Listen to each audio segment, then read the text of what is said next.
Notre invité a d'abord été un militant, c'est l'expression qu'il préfère le plus, avocat, économiste, professeur, évidemment député, ministre et finalement maire de Lévis. Il nous propose son autobiographie. Pour tout vous dire, Jean Garon, bonjour. Bonjour. Monsieur Garon, c'est une bonne brique quand même pour faire le bilan d'une vie professionnelle et politique comme celle. C'est gros parce que... Vous aviez encore des choses à dire? Je me suis restreint. Je ne voulais pas dépasser trop 500 pages. Alors, je me suis restreint, puis je me suis dit, peut-être bien que j'en écrirai un autre. Peut-être un autre. Oui. Vous dites puis on va décortiquer un peu ensemble, mais d'entrée de jeu, vous dites, moi j'ai été un militant, c'est la plus belle affaire qu'on peut faire, là, au-delà des titres et des fonctions. Puis en même temps, vous parlez aux Québécois en disant, puis là je résume un peu, il se passe quoi avec vous autres? Vous êtes des peureux. On dirait que vous avez peur d'avoir peur, et ça va du peuple jusqu'à certains de vos collègues qui ont siégé avec vous au Conseil des ministres. Il y en a qui sont venus au PQ, qui n'étaient pas là au début. Ils sont venus quand c'est un parti qui pouvait gagner les élections. Alors, pour se présenter, Lucien Bouchard a pris sa carte de membre. Moi, on m'a dit, je l'ai pas vu, j'étais pas là, mais quelques jours avant de devenir chef du PQ. Alors, puis le premier ministre. Alors, c'était pas ça. Nous autres, on l'a fait, moi, j'étais un de ceux qui a travaillé à ça, parce que je me disais, on va nulle part s'il y a 3 ou 4 partis indépendantistes. Il y en avait 5 dans le temps. Le RIN, le Ralliement national, le parti, l'Action socialiste pour l'indépendance, le parti républicain de Chaput, puis il y en avait un autre, l'Alliance Laurentienne, l'as-tu nommé? En tout cas, il y en avait 5. Il y en avait 5 en tout. Alors, moi, je me dis, quand j'avais vu René Lévesque, je dis, je sais pas où c'était croyait à ça, mais ça ira nulle part avec 5 partis. Puis commencer à avoir du terrorisme. Il faut donner une chance de gagner démocratiquement si on veut que les choses se fassent de façon démocratique. Alors, quand Lévesque est embarqué, on a réuni tous les 5 partis. Il n'y a plus eu d'autres partis après ça. Pendant plusieurs années, il y a eu un seul parti. Alors, à ce moment-là, les gens pouvaient dire, je vote pour l'indépendance avec des chances de gagner. Mais pourquoi vous dites que les Québécois sont des peureux? Vous savez l'expression, quand on dit que quelqu'un c'est un pissou, ça vient d'où? Je sais pas. Ça veut dire quoi? Ça veut dire peureux. Oui, ça veut dire peureux, mais... Ça vient de pissoupe. La soupe au pois. Les Québécois, ils appelaient les mangeurs de soupe au pois. Puis l'expression est tellement venue qu'elle est devenue pissou. Que quoi, c'était peureux. Alors, pourquoi? Parce que moi, je suis persuadé... La nature normale d'un peuple, qui a un territoire, qui a un peuple homogène, qui a une langue commune, c'est d'être indépendant. La plupart des pays dans le monde sont indépendants. C'est le statut normal. D'ailleurs, regardez le nombre de pays qui sont devenus indépendants depuis la guerre 39-45. Il y en a juste de paquet. Moi, je me rappelle quand j'étais petit gars à la maison, mon père lisait le journal, puis il disait, OK, un autre pays qui devient indépendant. Il n'est pas plus gros que nous autres, mais semble que nous autres aussi, on serait capables. Au bien, on n'est pas capable, on pense qu'on a peur, ou on pense qu'on n'est pas assez bon. Mais normalement, le régime normal, dans mon esprit à moi, en tout cas, pour un peuple qui a un territoire, qui l'habite, c'est d'être indépendant et pouvoir décider de tout ce qui le concerne.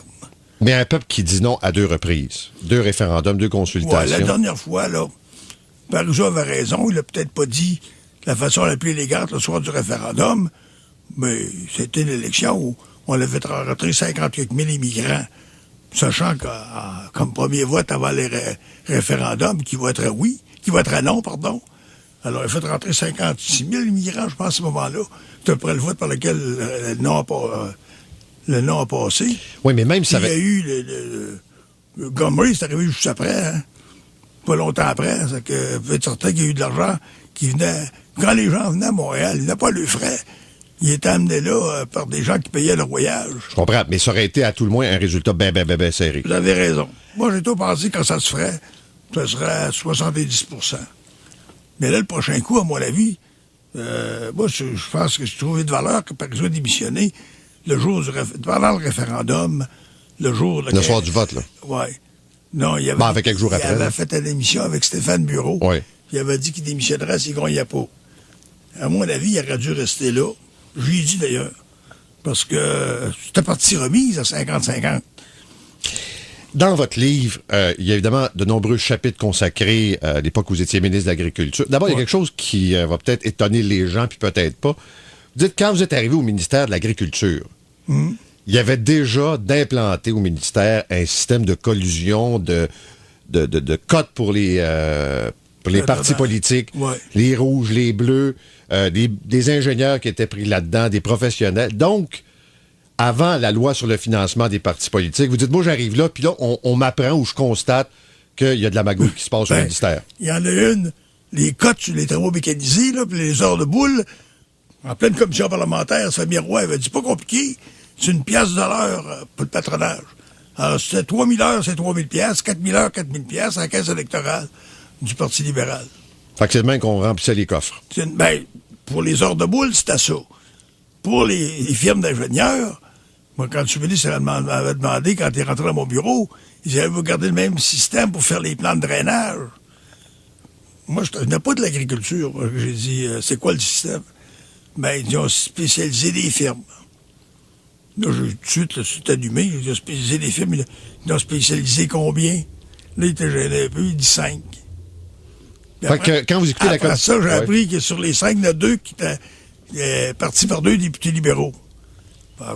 C'est le patronage aussi. Alors, il y avait le droit, eux autres qui avaient le droit de faire des plans de drainage. Puis ils faisaient des plans en juste, ils ne faisaient pas de drainage. Le gars avait un plan, mais il donnait aux firmes, mais excepté qu'il ne faisait pas de drainage. Il n'était pas obligé de faire du drainage. Fait que quand vous écoutez la commission Charbonneau, vous n'êtes pas bien surpris d'entendre ce qu'on entend? Non, c'est pas la même affaire. S'il y avait du patronage, mais là, c'est plus industriel, je dirais, là, un peu, là, comment la façon de fonctionner. Puis je trouve ça triste, au fond, parce que les bureaux d'ingénieurs, il n'y a pas besoin de ça. Puis ils sont capables de gagner leur vie en soumissionnant, puis en ayant les contrats, ceux qui ont le meilleur prix. Puis, moi, quand j'étais ministre, par exemple, c'était de soumissionner, c'était tel prix. Viens pas me revoir pour des surplus, il n'y en aura pas. J'avais même, quand j'ai annoncé l'INRS, quand j'ai eu les éducations, 30-35 millions. Puis pas Merlot était là qui avait obtenu le contrat. Il a demandé à lui des voix, des suppléments. Alors, j'ai dit, moi, là, je vous dis tout de suite, là, venez pas me revoir pour avoir un surplus, vous n'aurez pas. Vous avez soumissionné à 30-35 millions. Ça va être 30-35 millions. Vous allez respecter les plans. Devant la commission, les ingénieurs des différents bureaux sont venus et ont dit essentiellement la même chose. À des degrés divers, là, nous, on a financé les partis, les vieux partis, comme on dit, le Parti libéral, le Parti québécois, plus au Parti libéral qu'au Parti québécois, mais le même genre, là, des prête-noms, de l'argent donné comme ça. Vous qui étiez là en 76, quand la loi a été créée sur le financement, on sait c'était quoi l'objectif, fini les compagnies, que les individus donnent. De voir que votre propre parti a quand même contribué à ça, là, à ce système-là, vous réagissez comment? Moi, je trouve que j'ai... D'un comté, moi... J'avais réglé le problème dans mon comté, parce que j'avais dit, quand on renouvelle les cartes de membres une fois par année, demandons aux gens, on leur demande de contribuer au financement, mais pas plus de 100 pièces d'une personne. J'avais mis le maximum de 100 pièces moi-même dans mon comté, alors que la loi disait 3000 pièces. Alors, à 100 pièces, il n'y a pas vraiment de problème. C'est pour commencer à organiser des prête-noms. Mais après ça, il n'y a pas le contrôle. C'est le central qui est... J'en ai vu, moi, des gens qui avaient donné 3000 pièces dans mon comté. Mais c'est pas du tout qu'ils avaient collecté. C'est venu de Montréal à la centrale. Alors, comment ça avait été fait, je ne sais pas.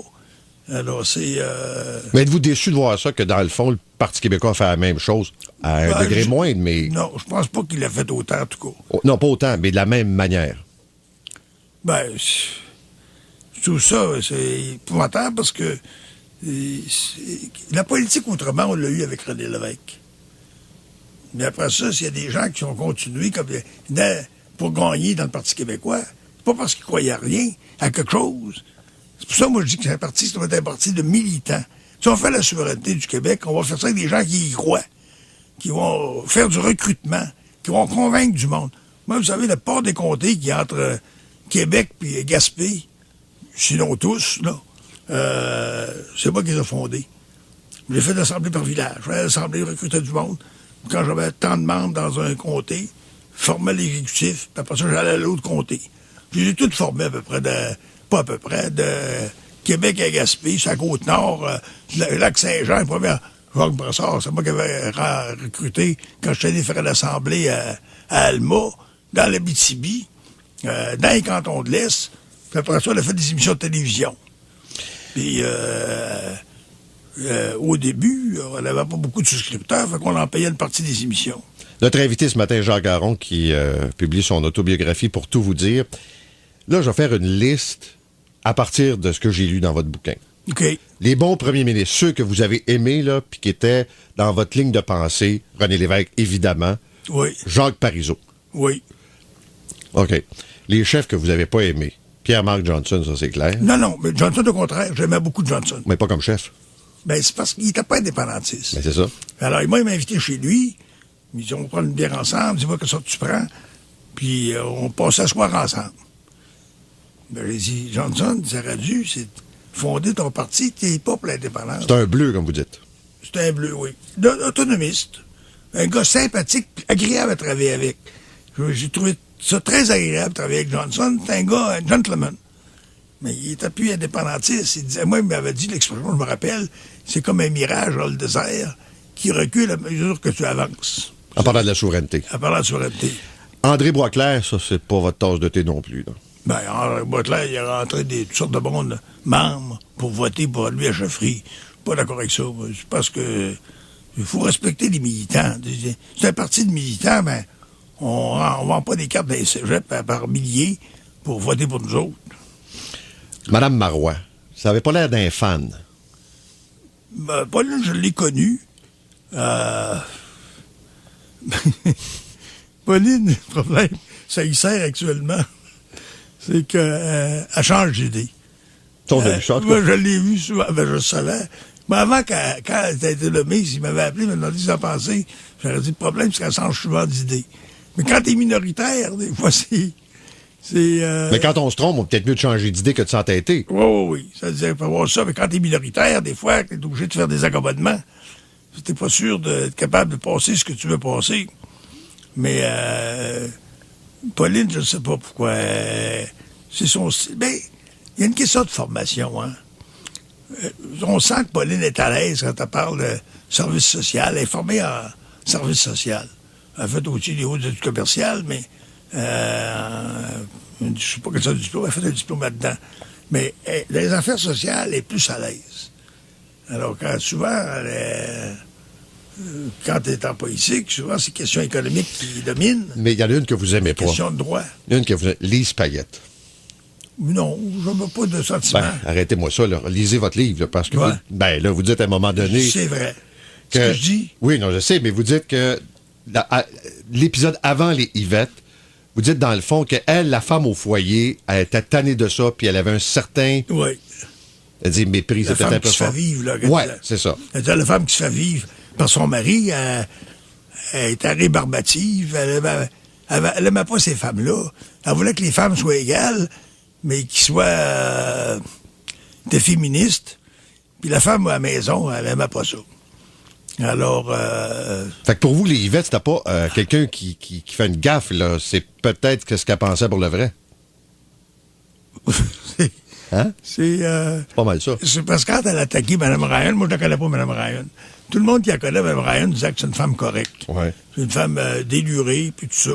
Moi, je la connais pas. Mais quand il l'a attaquée, elle a fait une erreur. Le résultat, c'est qu'ils ont tous mobilisé des femmes pour défendre Mme Ryan. C'est là qu'a fait le rassemblement des Yvettes. Alors, en politique, c'est pas très, très bon. L'autre chose dont je vais vous parler, c'est toute la période. Il y a beaucoup de respect dans votre livre à l'égard de M. Lévesque. Ouais. Je sais qu'il a même dit à des gens, le seul à qui je fais confiance, c'est Garon. T'as dit ça? Oui. Ah, je suis content. Parce que surtout à l'époque où les couteaux se promenaient pas mal, là, ouais. Et le seul, je pense, en qui avait vraiment confiance, c'est vous. Vous avez été quand même témoin, c'est-à-dire des complots. Il y avait un putsch qui se préparait contre lui. On le poussait tranquillement mais fermement vers la porte. Ben, il y avait des gens qui... Moi, je vais vous dire pourquoi je respectais M. Lévesque. Quand en 1966, il perd les élections comme député libéral, puis le Sage perd le pouvoir, j'avais été le voir. Bon, j'avais vu plusieurs fois parce qu'il soupait à l'aquarium, souvent, à Québec, chez la Suisse. J'allais le voir pour jouer avec lui, puis il disait, nous autres, les forces indépendantistes, il faut tout regrouper ça dans les seuls partis. Le gars que moi je verrais pour prendre la direction de ça, c'est vous. Vous avez le charisme qu'il faut, vous avez l'appui de la population qu'il faut, ça serait pour ça. Alors, quand il est embarqué, à un moment donné, au début, il écoutait, puis il disait pas un mot. Puis après ça, quand il a commencé à parler, là, à s'asseoir, puis faire des calculs, là, comment on avait de membres dans l'Abitibi, combien dans le lac Saint-Jean, tout ça, puis que ça a formé une négociation aérienne, ARN, MSA, moi, oui, mais là, je vous ramène à l'époque là, où il y a des gens qui vous disent il magouille contre lui. Là. Ça se passe dans son dos. Là. Des gens qui veulent avoir sa tête. Là. Ah, il y avait des ambitieux qui voulaient prendre la direction. C'est évident, ça. Il y a des gens qui ont travaillé dans ce sens-là. Et ils le savaient? Je pense qu'à la fin, ils le savaient. Mais on ne savait pas tout ce qui travaillait contre lui. C'est clair que des gens, Pierre-Marc Johnson, peut-être pas. Pierre-Marc était un gars. Mais des gens de son entourage. C'est ça, qui voulaient le mettre là, disons. Qui auraient voulu qu'il soit le chef. On va commencer à travailler assez ouvertement même. Dans le livre, il y a quelques éléments qui sont intéressants. D'abord, vous dites, je l'ai dit d'entrée de jeu, les militants, c'est ce qui est le plus beau, le plus important. Oui. Vous dites en même temps que les instances au PQ vous tapaient sur les nerfs un peu, là, le Conseil national, puis qui veut dicter au gouvernement quoi faire. Fait que vous êtes pour les militants, mais pas trop, là. Non. Moi, quand les militants... Le Conseil national, t'es un peu gosseux. Ben, c'est-à-dire que ce que je veux dire, c'est que...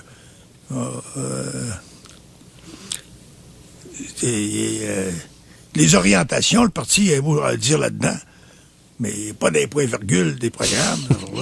Il y a une perte de temps, là. Alors moi, je pense que le parti, c'est le programme. Moi, ce que j'ai appliqué, moi, c'est le programme.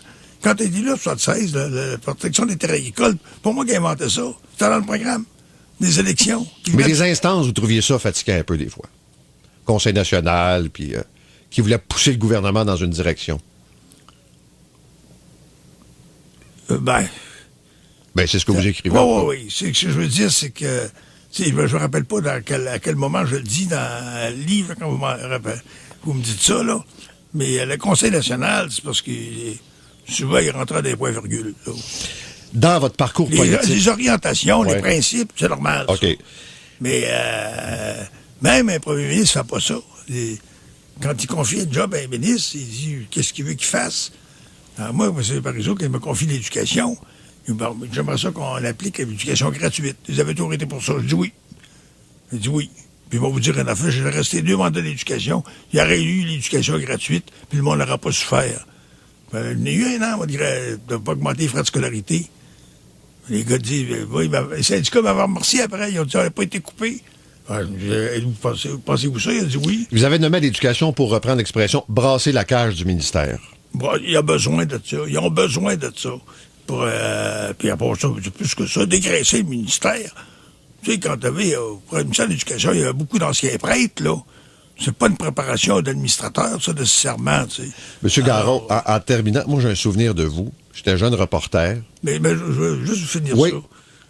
C'est où j'ai fait? Ils ont dit, t'as pas d'argent, tu vas faire... Les sous-ministres me disaient, te recommandaient d'augmenter les frais de scolarité, comme les libéraux ont fait. Je ne ferai pas ça. Si on veut rendre l'éducation gratuite, c'est pas en augmentant les étudiants qui ne sont pas nécessairement riches. Il y en a qui restent à Québec ou à l'Université de Québec, oui. Mais les autres qui viennent de dehors, tu obligé de payer une pension, tout ça, c'est plus difficile. Je dis, comment ça fait de temps que vous avez négocié les taux des banques? Mais ça n'en rappelait pas personne. Je vais aller voir aux banques ce qu'on a à faire là. J'allais voir les banques. J'ai dit, moi, je vais avoir un meilleur taux. J'ai dit, on a fait des prêts étudiants. On a un encours de temps. C'est nous autres qui fait l'analyse s'il peut y avoir un prêt. Puis vous, tout ce que vous faites, puis on vous garantit, faites juste administrer le prêt, qui vous rembourse. J'ai dit, ça ne vaut pas le même taux que quand vous faites une hypothèque à quelqu'un. Qu'il y a un risque. Il y a un risque. Alors, c'est vous, ils ont dit, puis là, il riait, il ne voulait pas, puis il riait. Ben, j'ai pas de problème. Je vais m'organiser autrement. C'est ce que vous allez faire. Je vais faire un appel d'offres. Vous allez tout être invité à soumissionner pour le taux d'intérêt. Celui qui va avoir le meilleur taux va avoir tous les prêts. Au fuse. Je vous dis qu'ils sont alignés, puis ils ont commencé à baisser les taux. J'ai sauvé plusieurs dizaines de millions là, pour aller avec ça. M. Garon, je me souviens... On paiera plus qu'on doit prêter aux banques. Je me souviens... Il a dit, les étudiants ne croyaient pas. Ils ne croyaient pas. Il dit, comment ça qu'ils ont voulu? Ben, je l'avais déjà fait à l'agriculture. En parlant de l'agriculture. Parce que la cour du crédit agricole, c'était énorme. J'avais négocié aussi avec les banques. En parlant de l'agriculture, vous étiez ministre de l'Agriculture, vous étiez en tournée à Saint-Hyacinthe, une érablière, avec des agriculteurs, il y avait je ne sais pas combien de personnes. Vous avez fait un discours, vous êtes descendu, ça a dû prendre 1h30 avant que vous sortiez de là, parce que tout le monde vous arrêtait, point, à chaque table, puis quelqu'un avait quelque chose à vous dire. Votre chauffeur est en train de devenir fou à la porte. Vous avez rendu quelques chauffeurs complètement fous. Quand ils mettaient avec moi, ils punissaient. Quand avec les chauffeurs de ministre, ils trouvaient qu'ils n'étaient pas assez efficaces, et on va te mettre avec Garon. T'as pas fini, tu dormiras pas, puis tu vas travailler fort. Ouais. Vous étiez, aux yeux de plusieurs, le gars du peuple, le gars qui est le politicien populiste. Mais vous dites en même temps, je suis pas un gars de droite. Puis pourtant, on vous a identifié en disant, Garon, là, c'est un gars de droite. C'est un gars, il a regardé les créditistes aller, il a regardé... Il n'est pas sur la même longueur d'onde que certains militants plus à gauche. Étiez-vous un gars de droite ou pas? Je vais vous dire ce que je pensais. C'est pour ça que je vais écrire un livre là-dessus. Premièrement, moi, j'étais à l'éducation gratuite, j'étais pour ça. Moi, j'ai travaillé toutes mes études, fait des job-ins, c'est là, pour payer ses études parce qu'on restait en campagne. Alors, puis j'ai vu comment de gens qui n'ont pas étudié parce que les parents n'avaient pas le moyen. Deuxièmement, moi, je me dis, moi, je suis pour l'éducation gratuite. Deuxièmement, la santé gratuite aussi. Moi, je dis, ça me fait rien. Le gars dit, oui, j'entends des fois, j'ai entendu Mario Dumont dire ça, je l'en maudis. Quand je dis, oui, mais je suis jamais malade. Ça me fait rien de payer toute ma vie pour l'assurance santé gratuite, puis jamais être malade moi-même. Autant que ce soit vous qui soyez malade, vous payez pour vous dans l'assurance santé, mais pas me plaindre que parce que je suis pas malade, je devrais pas payer. On ne sait pas qui va être malade. On paye notre part. Puis ça, je pense, c'est des affaires sur le plan social-démocrate, à mon avis. L'assurance santé, puis l'éducation, ça doit être gratuit pour les jeunes, puis les plus vieux. Puis les plus jeunes, ils se rappelleront peut-être plus tard que les vieux, si on payait pour eux autres, ben pour payer leur assurance santé aussi. Ça fait une société plus équilibrée. Puis l'autre fois que je mets dans le programme, moi, auquel je pense, c'est quand René Lévesque disait « L'État, c'est le plus fort des nôtres, puis on s'en servira pas. » Je dis pas d'être des gauches. D'être partout, là. Non. Mais des choses où, comme a fait René Lévesque avec l'Hydro-Québec, c'est pas... est-ce que c'est une mesure de gauche? C'est une mesure efficace. Alors, quand c'est bon d'utiliser l'État, on l'utilise, l'État, parce que l'État est plus riche que nous autres, puis il peut prendre des risques que les individus, des fois, ne veulent pas prendre, qui seraient utiles de prendre. M. Garon, merci beaucoup d'être venu ce matin. Comment va la santé? Comment vous êtes? Ben, là, c'est pas pire, là. Pas pire. Je n'ai pas de mauvaise santé, sauf que j'ai eu des pontages il y a 1 an, puis il y en a plusieurs qui ont ça. Puis là, ben, c'est revenu, ça circule, puis... mais les années sont là, tu sais, alors on s'en va plus vers la mort que vers l'autre chose, alors on s'en va tous vers là, un jour. Merci beaucoup d'être venu ce matin. Merci beaucoup.